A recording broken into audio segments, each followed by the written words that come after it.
So, ito guys, yung mga bubuksan at i-share ko sa inyo mga kasari. Ayan siya. Actually, marami na akong na-open kasi kailangan na natin i-open. Hindi natin pwedeng hintayin pa lahat. Hindi kasi sila magkakasabay.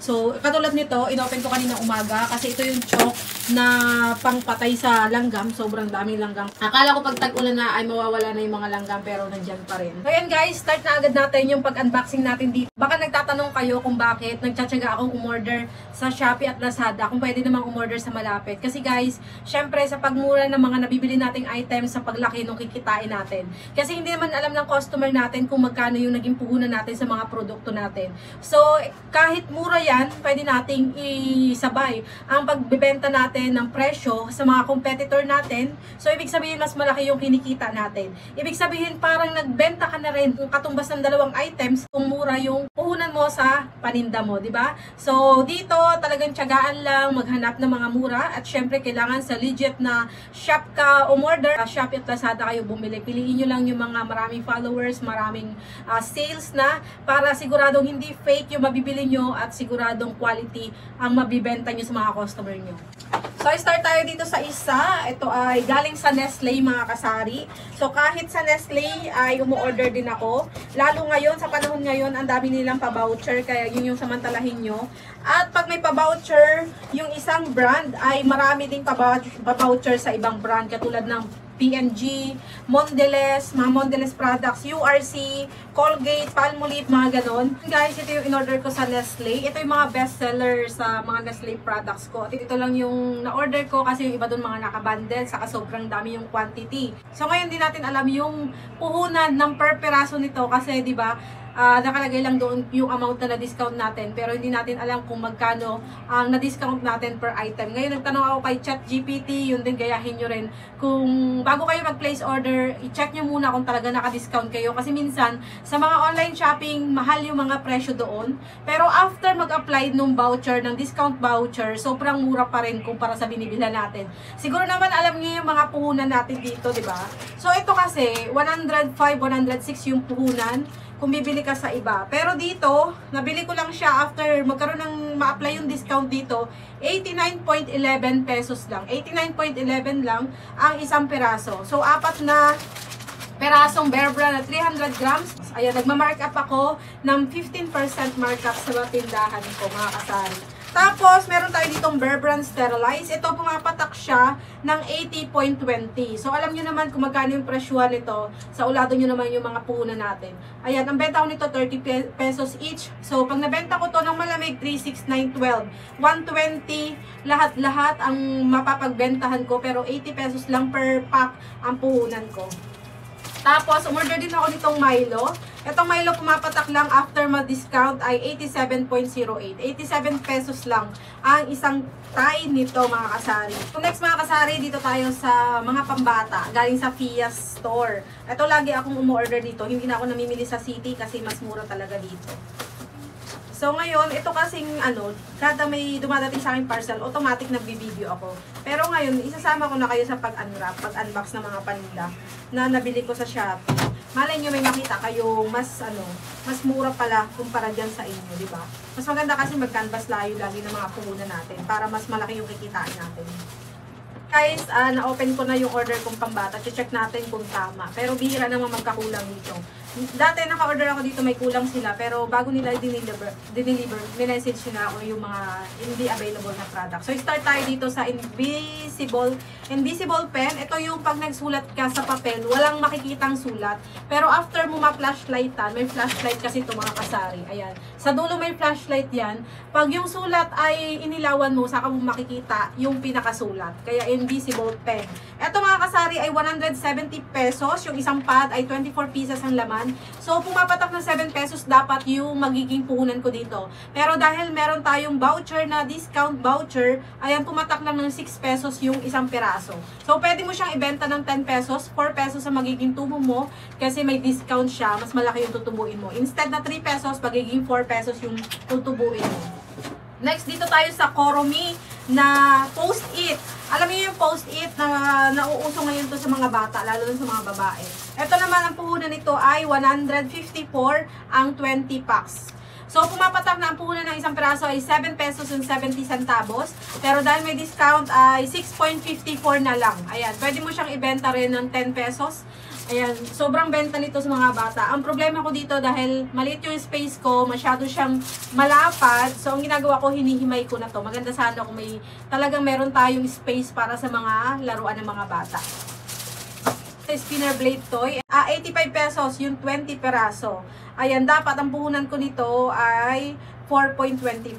Pero may voucher tayo, 3.61 na lang yung magiging puhunan natin. Ito yung itsura ng spinner natin. Ito, kada order ko sa Fias, meron ako nito kasi sobrang fast moving nito. Next, dito tayo, Yoyo Smiley. Ito ay 85 din yung 20 peraso. Ganyan yung itsura niya. Tapos, di ba, may discount din. So, 3.61 din yung puhunan ng isa. First time kong maka-order nito, hindi ko alam na ganito lang pala kaliit yung itsura niya. Pero 6 pesos natin siya ibebenta. Itong Gumberry Bubble Gum. Ayan, sinong umu-order nito sa inyo. Ang puhunan nito ay 35, tapos 12 pieces ang laman. 2 pesos and 48 centavos na lang siya. So, pwede mo siyang ibenta ng 5 pesos. Di ba ang mura? Pati uniform ng anak ko, dito ko na rin in-orders. Kasi sobrang mura lang, kasi bumili din ako, or nagtanong din ako data, city or dyan sa bayan, sobrang laki ng diferensya ng presyo, pero parehas yung quality. Ito kasi yung uniform dito sa amin, sa high school. So, ang ganda ng quality niya. Ilang beses na ako naka-order dito. Okay naman yung size, kaso mabilis siyang naliitan ng anak ko. Ngayon, nilakihan ko na. Request niya, lakihan ko na raw. Sobrang laki naman yata. So, ito ay 280 pesos ang original price. Pero, after may discount, ay 224 ko na lang siya na order. Okay, nakapag-order din doon sa sikat na brand nung school supplies, yung Faber-Castell. Di ko alam kung tama yung aking pronunciation. Ayan, yung laki nung na-discount ko. Dapat ang babayaran ko ay 383 pero 303 na lang yung binayaran ko sa color pencil at saka sa isang box na lapis. So yun, naibenta ko na yung isang item doon. So naka-display yung iba. Kung ako sa inyo, maghanap kayo ng mga brand na magandang ibenta dyan. Yung mga datihan nyo ng mga binibenta dyan, hanapin nyo sa Shopee at Lazada. Baka mas mura doon. Guys, dito naman tayo, Fias din to galing. So dalawang account yung ginamit ko para maka-order kay Fias. Sinamantala ko na may binibigay pang voucher. Kaya meron akong 3 account sa Shopee na palit at lipat or salit-salitan kong ginagamit, palit-palit, para ma-avail ko yung mga free delivery at saka yung mga discounts. So guys, first time ko umorder nito, yung wax candy. Ito, usong-uso nito sa social media, sa TikTok. Kung makikita mo, maraming nagbi-video nito na mga wax candy. So, nag-try ako. Ito ang puhunan nito mga kasari, 109 ang 30 pieces. Yan ang itsura niya. Ang ganda niya tignan, pero ito, make sure na i-explain nyo sa mga bata kung paano siya kinakain. Sinusubo to lahat, pero iluluwa mo yung pinaka-wax. Kukunin lang yung pinaka-juice sa loob, yung pinaka-candy, na parang slime sa loob. So, matamis daw yun. So, ang puhunan nito ay 109, 30 pieces. So, 3.63 dapat yung magiging puhunan nito. Pero dahil may discount tayo, pumapatak na 3.54 lang. So, pwede mo siyang ibenta ng 5 pesos isa hanggang 6 pesos. Baka last ko na tong pag-order. Kasi medyo hindi maganda yung reviews dito. Masama daw sa kalusugan yung pagkain ng wax na ganito. Although hindi naman siya nilulunok, pero syempre, susubo pa rin ng mga bata. Ito naman slime to mga kasari. Sobrang benta din ito sa akin. Merong mas malaking version ito. Mas malaki, pero ito lang yung binili ko, mas maliit. Para afford ng mga bata. Ito naman, 85 pesos, 20 pieces ang laman. 6 pesos yung bentahan ko. So ito naman, candy siya na meron siyang stick. Ito naman tawag dito ay Pearl Lollipop Gummies. 69 pesos, 120 pieces na siya. Pwede mo siyang ibenta ng tig-pi piso. Malaki yung tutubuin mo. Pwede rin 3 dos. Tayo ditong sour fruit gummy roll. Ito ay 30 pieces ang laman. Tapos 125 pesos siya.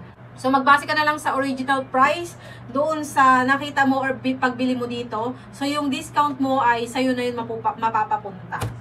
Tapos, meron tayo ditong latchaw. Itong latchaw, sobrang benta rin nito mga kasari. Akala ko nagsawa na yung mga bata dito sa latchaw. Pero may naghahanap pa rin. So, ito, depende sa size yung pagbenta ko nito. Ito ay 165 ay 30 pieces yung laman niya. Pwede mo ibenta ng 7 hanggang 8 pesos. Kasi 550 yung puhunan niya. Wala pang discount yun kasari. Tapos, meron tayo ditong bouncing ball or clay. Ito naman ay 39 pesos yung 12 pieces. 2 piraso yung in-order ko. So, ang benta ko nito ay 5 pesos lang. So, yun guys, next box tayo. Next guys, dito tayo sa Mondelez product. Alam niyo naman yung Mondelez product, sobrang dami nilang produkto na fast moving din sa ating sari-sari store. Ayan. Share ko sa inyo yung anong mga na-order ko dito kay Mondelez. So, lahat ng pinagbayaran ko dito ay nagkakahalaga ng 596. Pero, dapat, ang original price ay 870. So, may discount ako na 235 plus 31 plus 8 pesos. Yun yung mga discount ko. Hindi pa kasali doon yung shipping fee na discount. At very shots, 10 pesos yung benta ko nito. Dalawa yung in-order ko mga kasari. Ito, naku, naka-order ako sa grocery. 252 ang dalawang ito. Pero nabili ko lang siya na 172. So, magkano siya? Yung puhunan niya. Pumapatak nito, after ng discount ay 86 pesos na lang. Pero original price nito sa dati kong binibilahan na ay 97.50. So, ang laki nung na-discount natin. Yung discount ay dagdag kita na natin yun. Tapos, ito out of stock na sa akin ito. Yung tang dalandan. So, umorder din ako, original price, 252. Mas mahal siya, pero umorder pa rin ako dahil may discount nga siya. So, nabili ko lang siya ng 172. Diba, ang puhunan nito ay 222. Diba? So, ang laki na na-discount natin, 172 ko lang siya nabili. So, ito bundle. So, hindi natin alam kung ano, magkano yung puhunan ng melt sarap na Eden. Saka, ito, alam ko yung puhunan nito. Kasi 63 yung benta ko nito mga kasari. Yung original na Eden na 160 grams. Itong bundle, yung dalawa na, 160 pesos yung puhunan nito. Tapos, after ng discount, 109 na lang. So, ito, mas mahal pa siya kesa dito. So, yan. Hindi natin sure kung magkano yung, check pa natin kung magkano yung puhunan ng melt sarap. Hindi kasi natin pwedeng ibase sa presyo ng Shopee kasi medyo mas mataas nga yung presyo nila. So, ibabase natin doon sa mga bilihan dito sa malapit. Katulad sa Save More, may nakita ako nito. So, pwede kong i-base doon kasi yung mga presyo ng Save More at sa yung binibilang ko sa bayan ay parehas lang ang presyo. Maganda sana kung meron sa grocery, meron akong pagbabasehan pero wala yung available kay grocery. Next, ito nakaano pa siya. Ang natitira, kasi battle to mga kasari. Buksan ko lang. So, ito guys, yung dalawang cheese whiz. So, original price nito ay 206. So, pumapatak na 103 isa. Pero, after voucher applied, ay 141 na lang siya. 70 pesos na lang siya nung isa, diba? Sobrang mura lang. So, kung itatanong nyo kung kailan ang expiration nito, check natin. October 16, 2025, yung pimiento. Ito namang isa ay November 18, 2025. Tapos, dito tayo sa cheese na binili natin November 19, 2025. Ito naman, isa ay November 20, 2025, yung melt sarap. Tapos, ito check natin kung may matigas. Wala naman siyang matigas. Expiration nito ay April 21, 2026. Dito naman sa ating Cadbury shots, expiration ay December 13, 2025. Hindi ko tanda kung ano ito. Check natin kung ano ito. Siguro ito yung cleanser. Yan nga yung cleanser. Ngayong araw kasi nagdatingan sila. Ayan, salicylic acid ng Skinniver. Dalawa. Nakabundle siya. So, ang presyo nito ay original price 399. Pero nabili ko lang siya ng 318 pesos. Discount tayo na 71 plus 10, 81 pesos yung discount natin. Tapos, nakakuha pa tayo ng free na sunscreen. Minsan, may mga freebies sila pero expired na. Expired na nga. Hindi, 2028 pa. 2028, May 7.